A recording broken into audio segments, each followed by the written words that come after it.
sessions. She stopped eating, saying food weighted her to this dimension. Mom found her teaching our 10-year-old brother Jake her methods, promising he could meet Harry Potter. When we intervened, she sobbed that we were trapping her in hell.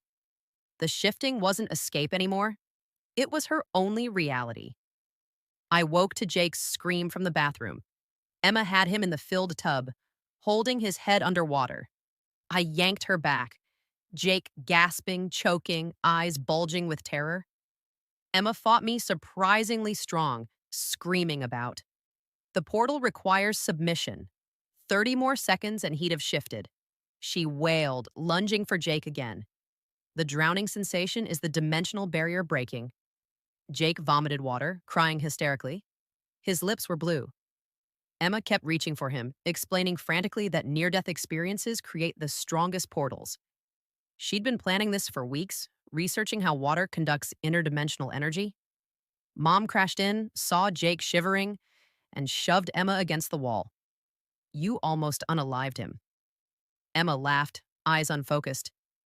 Death isn't real when infinite realities exist. He'd just wake up at Hogwarts. She turned to Jake, speaking gently like he was stupid. You were so close, buddy.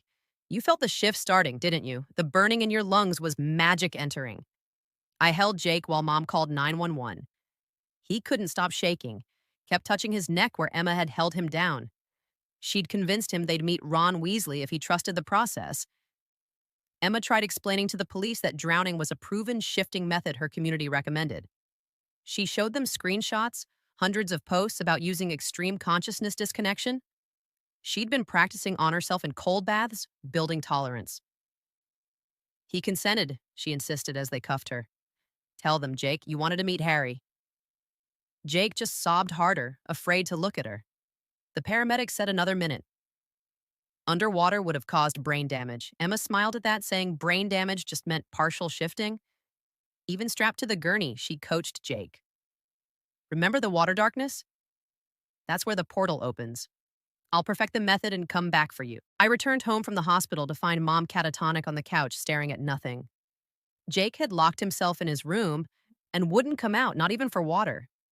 The house felt hollow, like Emma had taken all the air with her when the ambulance left. I was heading to check on Jake when a notification popped up on Emma's abandoned laptop on the kitchen counter. The message glowed on the screen. Astrid shifts. Is Emma okay?